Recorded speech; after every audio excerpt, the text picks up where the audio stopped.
다 같이 마가복음 7장 7절에서 9절까지 함께 봉독하시겠습니다. 사람의 계명으로 고운을 삼아 가르치니 나를 헛되이 경배하는 도다 하였느니라. 너희가 하나님의 계명은 버리고 사람의 유전을 지키느니라. 또 가라사대 너희가 너희 유전을 지키려고 하나님의 계명을 잘 버리는도다.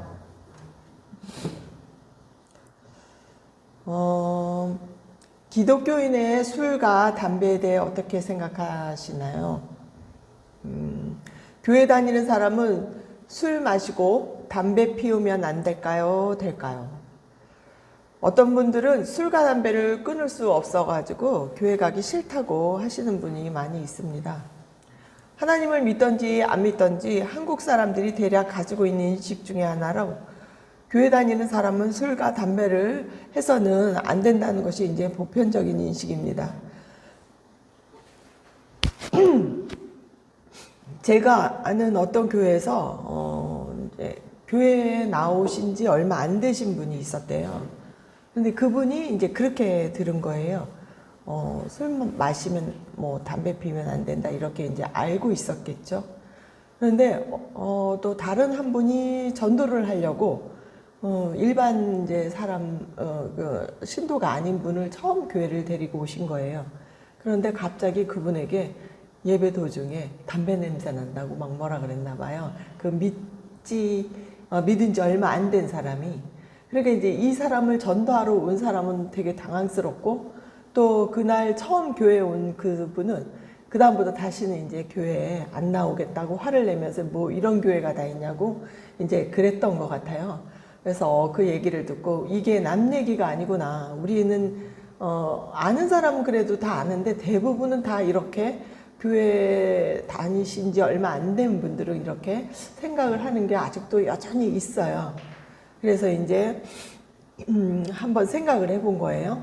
그러면 신부님들은 술과 담배를 하시는 분이 되게 많죠. 그런데 개신교는 왜 그들하고 다른 정서가 있을까요? 뭐 같은 하나님을 아닌가요? 그들의 하나님, 우리 하나님 같잖아요. 원래 뿌리는 같았으니까. 기독교가 우리나라에 전파될 때 천주교는 개신교보다 100여 년 앞서 조선에 들어왔어요. 그런데 이 선교사가 주체가 아니고 서학을 공부하는 양반사회 중심으로 학문적 연구를 위해 자생적으로 이제 확산됐다고 합니다.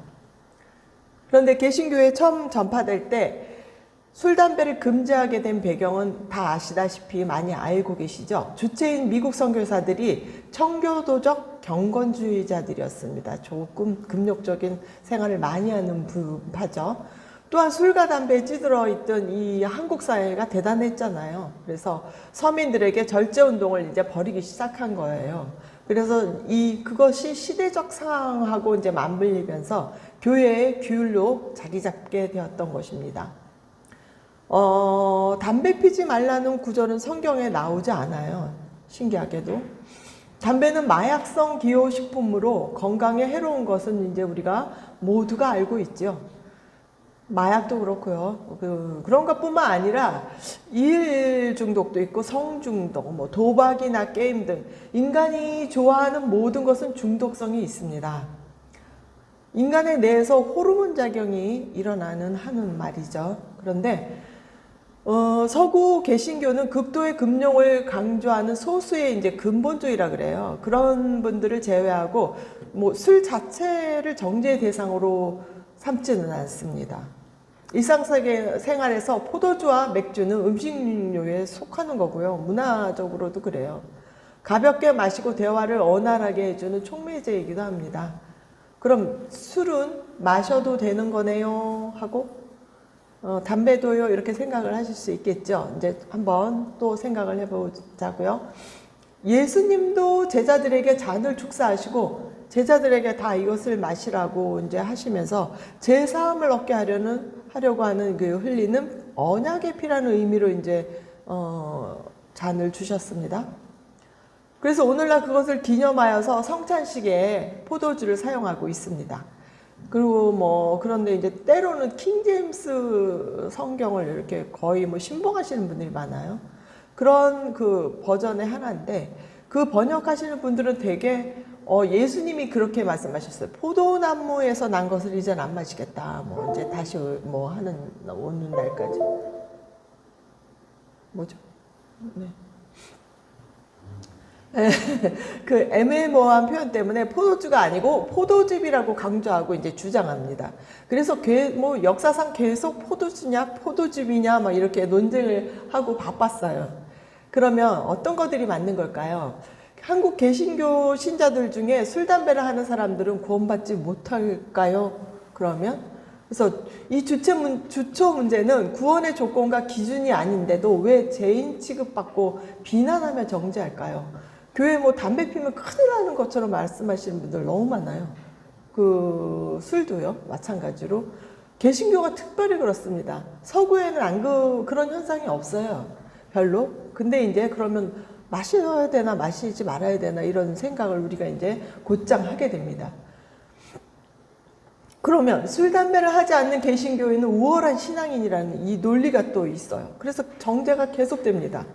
먼저 믿은 교인들의 굳어져 버린 이 부정확한 성경 지식으로 인해 새로운 신도들은 그럼 어떠냐? 세상사에서 술, 담배를 끊지 못하는 사람이 많이 있잖아요, 습관적으로. 그래서 교회 와서 사람들 앞에 숨기게 되는 겁니다, 이제. 그러면 신부님들도 그렇게 신부님들은 또 너무 과하게 드신다고 얘기는 많이 해요.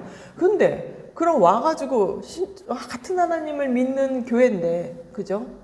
천주교나 개신교나 그럼 누구는 신부님도 하시고 누구는 와가지고 눈치 보고 숨기게 되고 그러면 어떻게 되느냐? 위선적이고 이중적인 삶을 살아가며 죄책감을 가지고 이제 살아가게 되는 겁니다. 여기서 문제가 생기는 거예요. 이제 저의 지난 설교의 내용처럼 유대인과 바리새인들의 문제점에 하나가 있었죠. 그 하나님 말씀들의 그 내용의 핵심보다 종교 지도자들이 만들어 놓은 율법 조항, 그쵸? 그것을 사람의 논리인데 그것을 더 신뢰한다는 게 문제라고 했었죠. 그 당시에도. 그런 것들을 잘 지키는 것이 곧 그들은 하나님을 섬기는 예법이라고 생각하는 것입니다. 그것이 오늘 본문 말씀처럼 사람의 계명, 사람의 교훈, 사람의 유전, 뭐 이렇게라고 일컫는 거죠. 그리고 사람의 교리, 사람의 전통, 사람의 철학으로 가르침을 받는 것입니다. 사실 이게 전반적으로 어마어마하게 우리 정서에 깔려 있어요. 어떤 게 하나님의 말씀이고, 어떤 게 목사님의 말이고, 어떤 게 신부님의 말이고, 어떤 게 철학학자의 말인지 우리가 구분이 안 돼서 혼잡되어 있는 것입니다. 바벨이 혼잡이라는 뜻이 있는데 신의 문이라는 뜻도 있습니다. 네, 그래서 이제 이런 것들이 나아가서 인본주의를 창출하고 그 다음에 정력적으로 인한 인간의 왜곡된 해석으로 그냥 그 정도만 하면 되는데 성경 말씀을 대체해버리는 게 많은 이제 문제가 발생하고 있습니다. 이것이 기독교 역사에서 하나님의 가르침을 거꾸로 뒤집어 놓고 복음을 변질시켜요. 그래서 희한하게도 비본질의 핵심 원인이 되는 겁니다. 엄청나게 그냥 전복을 시켜버립니다. 그러면 이제부터 성경에서 술에 대해서 그럼 어떻게 설명하고 있나 찾아보면서 해답 내지 정립을 해보겠습니다. 먼저 많은 논쟁이 있어온 포도주인지 논해 볼게요. 이 발효된 포도즙을 의미하는 히브리어 야인이라 그래요.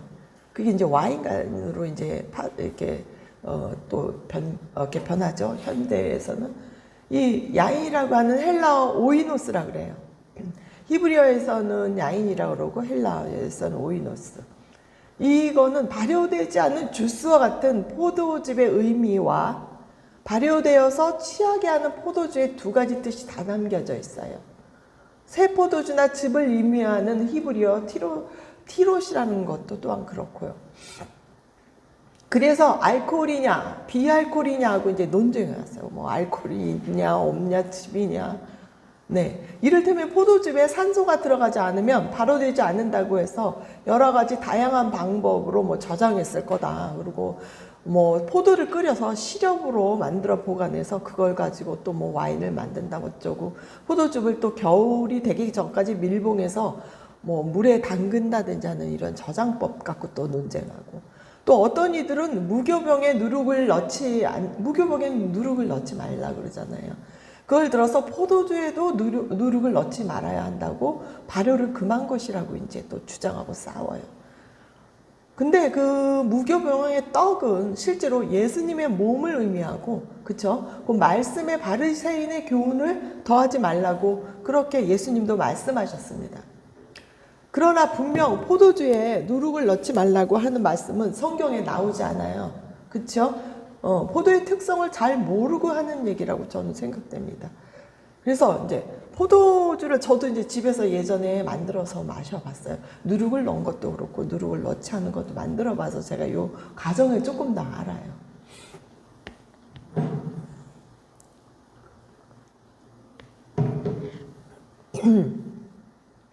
이 과정은 어떻게 되냐면, 포도당이 포도 껍질에 붙어 있어요. 포도당이 이 포도 껍질에 효모가 있는데 그 박테리아에 의해서 부패되는 과정을 발효라고 그래요. 신기하게 포도 껍질에 그 효모가 들어 있어요. 그러면 이 알코올과 이산화탄소로 이제 분해되는 과정이에요. 이게 이 발효라는 거는.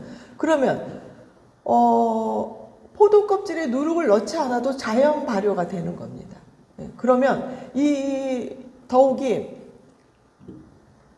그 고대 근동의 이스라엘은 40도가 넘는 여름철에 그 포도 수확기 8, 9월에 이렇게 뭐 되면은 엄청 더운 때잖아요. 그럼 포도를 수확하고 으깨요. 사람들은 막 발로 밟고 으깨거나 뭐 이렇게 으깨는데 6시간도 안 돼서 자연 발효가 시작된다고 합니다. 그러면 어떻게 되냐면 이제 천천히 해서 몇 달에 걸쳐서 포도주가 이렇게 만들어진대요. 그러면 그렇게 더운 지역에서 냉장고도 없는 곳에서 포도주만을 의미한다고 하는 것은 참 기초적인 생각이 아닐 수가 없습니다. 네. 그래서 성경의 여러 부분에서 새 포도주는 좀 포도즙일 수도 있겠죠. 그러다가 점점 이제 포도주로 변할 수밖에 없는 겁니다. 네. 자체에 효모가 있기 때문에. 근데 후세대에 뭐 그거를 효모를 이제 별도 효모를 넣어가지고 누룩을 넣어서 더 세게 만들고 뭐 달라지죠. 그래서 이제 그 성경에서 또 오이노스라는 이 단어는, 이 포도주라는 오이노스 이 단어는 취하는 것으로 표현될 때가 너무 많이 있어요. 이제 그거를 한번 같이 빨리 읽어볼게요. 오늘은 성경을 그냥 많이 읽어보겠습니다. 사도행전 2장 13절 또 같이 읽어볼게요. 또 어떤 이들은 조롱하여 가로되 저희가 새술이 취했다 하더라. 이사야서 28장 7절. 이 유다 사람들도 포도주로 인하여 옆걸음치며 독주로 인하여 비틀거리며 제사장과 선지자도 독주로 인하여 옆걸음치며 포도주에 빠지며 독주로 인하여 비틀거리며 그 이상 그릇을 괴롭히며 재판할 때 실수하나니. 이런 것들을 보면 포도주라고 해서 안 취하는 게 아닙니다. 이걸 막 포도즙이라 그래가지고 하는 이 번역, 무조건 이게 포도주라고 하는 사람은 포도주가 취하지 않는다고 하는데 그렇지 않습니다. 성경이 상당히 많이 있어요. 이걸 다 찾아서 말하자면 끝도 없습니다.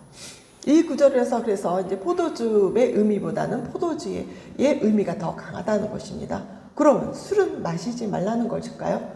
히브리어에서 독주로 번역되는 이 샤칼이라는 단어는, 이 단어도 처음에는 모든 과실주나 곡주를 의미했어요. 뭐 무화과도 있고 여러 가지가 있잖아요. 그 곡주도 술로 담으니까.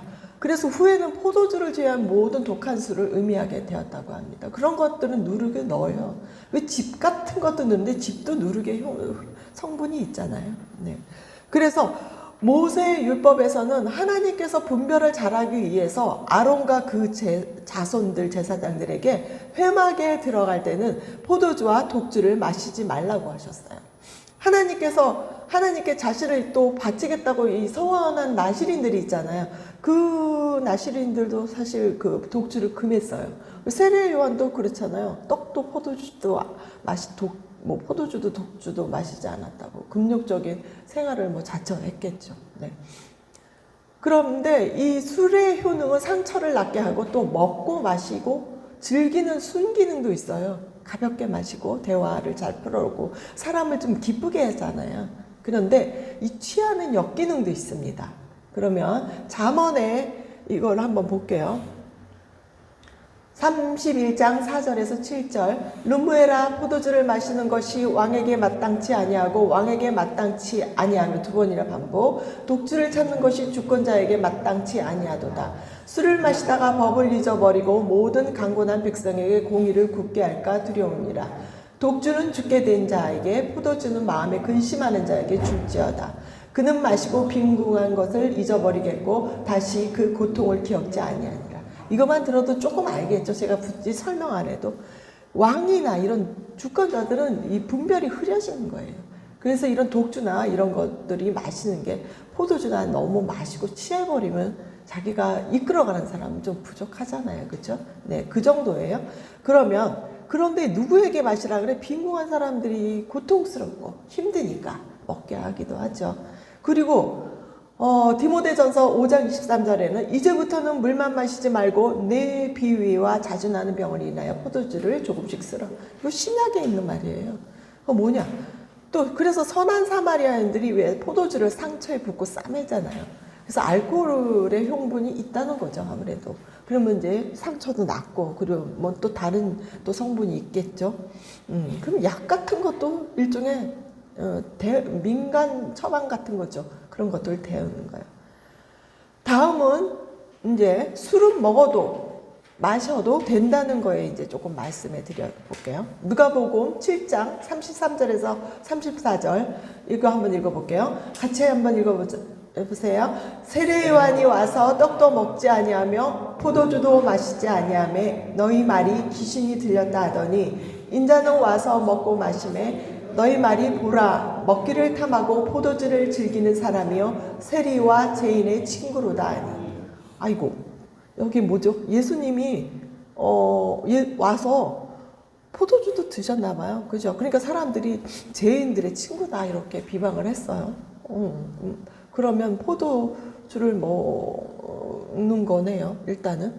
그리고 이사야 25장 6절 같이 한번 읽어볼게요. 만군의 여호와께서 이스라엘에서 만민을 위하여 기름진 것과 오래 저장하였던 포도주로 연회를 베푸리니. 오래 저장할 때잖아요. 그렇죠? 곧 골수가 가득한 기름진 것과 오래 저장하였던 맑은 포도주로 하실 것이며. 이게 하나님이 베풀어 주셨대요. 우리에게, 인간에게. 근데 왜 없는 말을 자꾸 할까요? 사람들은. 네, 신명기 32장 13절에서 15절 한번 같이 읽어볼게요. 여호와께서 그로 땅의 높은 곳을 타고 다니게 하시며 밭에 소사를 먹게 하시며 반석에서 꿀을 굳은 반석에서 기름을 빨게 하시며 소의 젖기름과 양의 젖과 어린 양의 기름과 바산 소성의 소의 양과 염소와 지극히 아름다운 밀을 먹이시며 또 포도즙의 붉은 술을 마시우셨도다. 그런데 여수론이 살찜에 발로 찼도다. 이게 여수론이 이스라엘 백성을 말하는 거죠. 네가 살찌고 부대하며 윤택하며 자기를 지으신 하나님을 버리며 자기를 구원하신 반석을 경홀히 여기었도다. 예, 하나님도 먹이셨네요. 그리고 포도주나 독주를 이게 또 하나님께 드리는 제사물 위에 부어드리는 것을 이제 전제라고 하는데 그 부분을 또 이제 얘기할게요. 민수기 28장 7절에서 10절. 또 그 전제는 어린 양 하나의 흰 4분의 1을 들이되 거룩한 곳에서 여호와께 독주의 전제를 부어드릴 것이며 하나님께 독주도 드리네요. 해 질 때에는 그 한 어린 양을 들이되 그 소제와 전제를 아침것 같이 여호와께 향기로운 화제로 드릴 것이니라. 안식일에는 1년 되고 흠없는 수양들과 고운 가루 에바 10분의 1에 기름 섞은 소제와 그 전제를 드릴 것이니 이는 매 안식일의 번제라. 상번제와 그 전제 외에니라. 네, 소제와 이렇게 전제를 계속 드리고 있죠. 그렇죠? 네, 함께 신명기 14장 22절에서 26절 읽어볼게요. 너는 마땅히 매년에 토지 소산의 11조를 드릴 것이며 내 하나님 여호와 앞 곧 여호와께서 그 이름을 두시려고 택하신 곳에서 네 곡식과 포도주와 기름의 11조를 먹느네요. 여기선 또 11조를. 그쵸? 포도주와 또 네 우양에 처음 난 것을 먹고 네 하나님 여호와의 경외하기를 항상 배울 것이라. 그러나 내 하나님 여호와께서 그 이름을 두려고 택하신 곳이 너에게서 너무 멀고 행내가 어려워서 그 풍부히 주신 것을 가지고 갈 수가 없거든. 그것을 돈으로 바꾸어 그 돈을 싸서 가지고 네 하나님 여호와의 택하신 곳으로 가서 무릇 네 마음에 좋아하는 것을 그 돈으로 사되 우양이나 포도주나 독주 등 물은 네 마음에 원하는 것을 구하고 거기 내 하나님 여호와의 앞에서 너와 내 건속이 함께 먹고 즐거워할 것이며. 와, 함께 먹고 독주나 포도주 즐거워했어요. 네, 기쁨을 가져다주는 그런 매개체인 거죠. 네. 그런데 이제부터는 이제 이것만 있으면 참 좋겠죠. 몰래 먹고 아니면 대놓고 먹었으면 좋겠는데, 또 이게 항상 이 성경은 이렇게 사람을 좀 힘들게 합니다. 네. 술의 부작용에 대해서 한번 얘기해 볼게요. 술은 일반적인 음식류에 속하지만 술 마시는 습관이 이제 들어버리면 중독이 된다는 거죠. 술에 취하다 보면 판단력을 흐리게 해서 실수와 타락의 가능성을 열어놓는 데 문제가 있는 거예요. 좀 쉽게 실수를 할 수밖에 없어요. 술을 먹으면 아무리 강심장이라도 그럴 수밖에 없습니다. 그래서 절제의 대상인 거죠. 우리 몸이 하나님의 성전이잖아요. 그죠? 그래서 에베소서 5장 18절 한번 읽을게요. 술 취하지 말라. 이는 방탕한 것이니 오직 성령의 충만을 받으라. 이 여기 술 취하다는 말은 이게 충만하고 또 같은 뜻이 이제 돼요. 성령의 충만하면 술 취하면 안 되겠죠, 아무래도. 네. 또 노아가 또 이제 농업을 시작하여 포도나무를 심었더니 포도주를 마시고 취하여 그 장막 안에서 벌거벗은지라. 왜 노아도 술 취했고, 그쵸? 롯도 술을 먹여서 이상하게 자녀들이 또 씨를 내고, 술을 먹어서 실수한 부분 성경에 엄청 많이 나와요. 이제 잠언 23장 30절에서 35절 제가 빨리 읽을게요. 술에 잠긴 자에게 있고 혼합한 술. 여기선 또 이 혼합한 술. 이게 그거죠. 우리 폭탄주. 엄청 좋아하죠. 세상의 방식입니다. 혼합한 술을 구하러 다니는 자에게 있느니라. 포도주는 붉고 잔에서 번쩍이며 순하게 가나니 너는 그것을 보지도 말자. 이건 또 보지도 말래네요. 이것이 마침내 뱀같이 물 것이요 독사같이 쏠 것이며 네 눈에는 괴이한 것이 보일 것이요 네 마음은 망령된 것을 말할 것이며 너는 바다 가운데 누운 자 같을 것이요 돛대 위에 누운 자 같을 것이며 네가 스스로 말하기를 사람이 나를 때려도 나는 아프지 아니하고 나를 상하게 하여도 내게 감각이 없도다. 내가 언제나 깰까 다시 술을 찾겠다 하리라. 이제 이 정도면 끝난 거네요. 마약도 이런 증상이 있죠.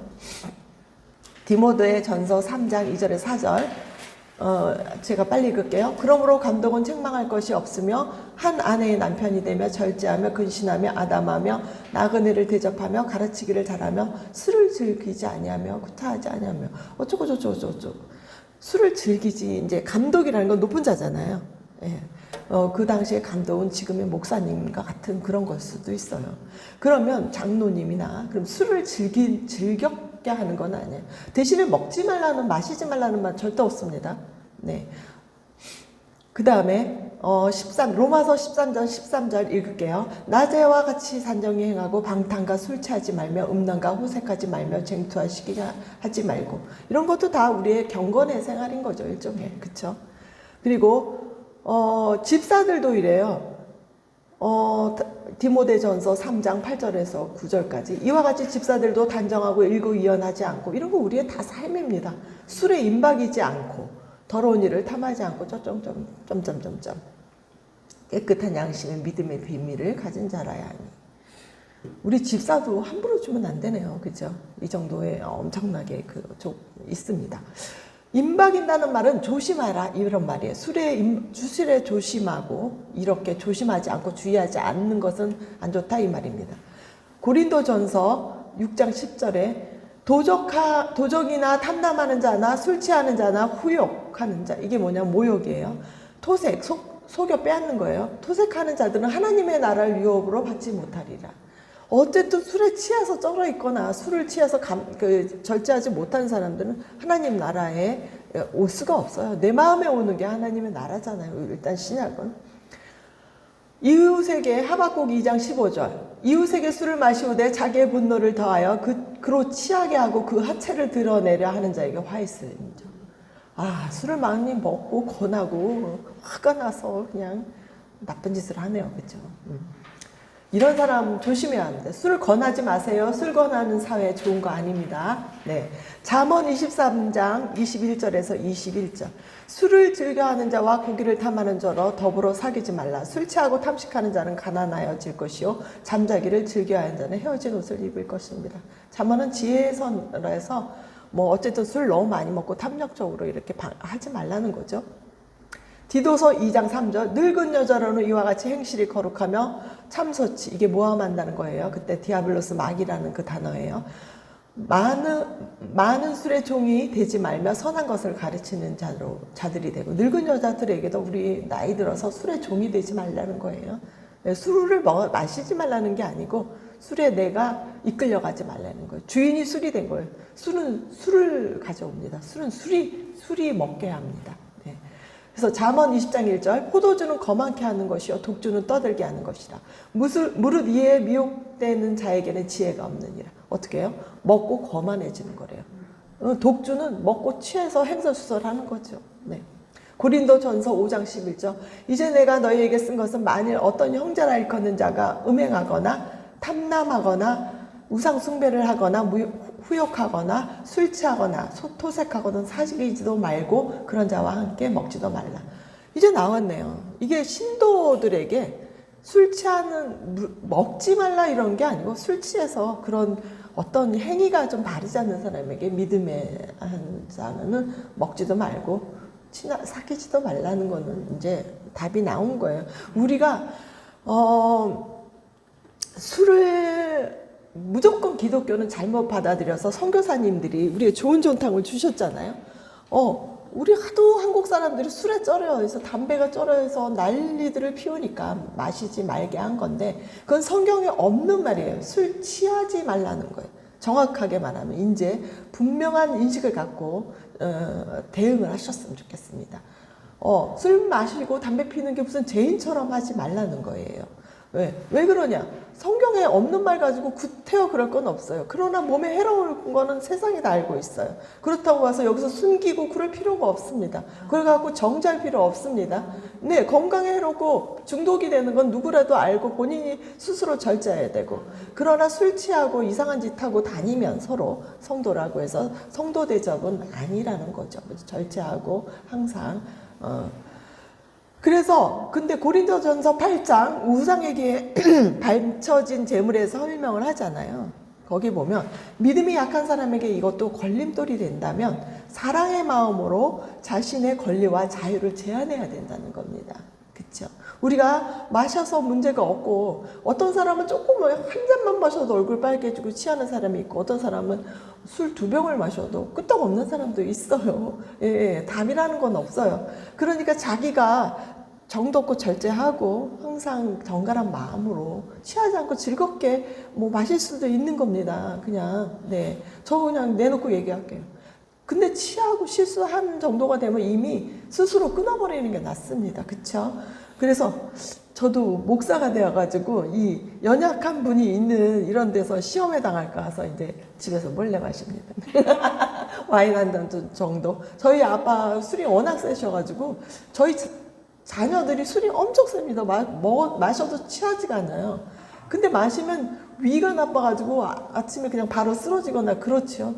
그래서 술을 마시는 것이 취하지 않으니까 독주를 마시고 싶지만 독주는 안 마십니다. 술을 취하게 되기 때문이죠.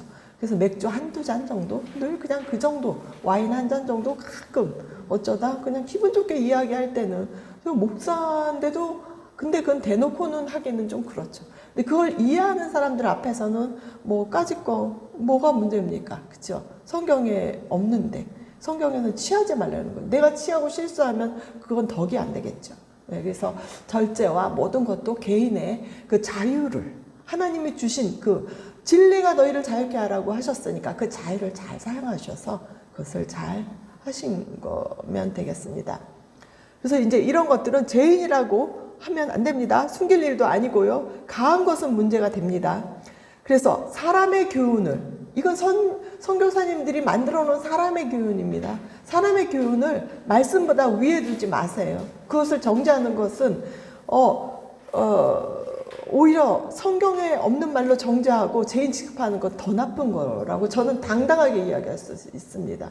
그리고 성경 말씀을 알아야 되겠습니다. 그래서 더 구체적으로 알고 또 그것을 가지고 또 생활하는 그 의미에서 오늘의 설교를 마치겠습니다. 네.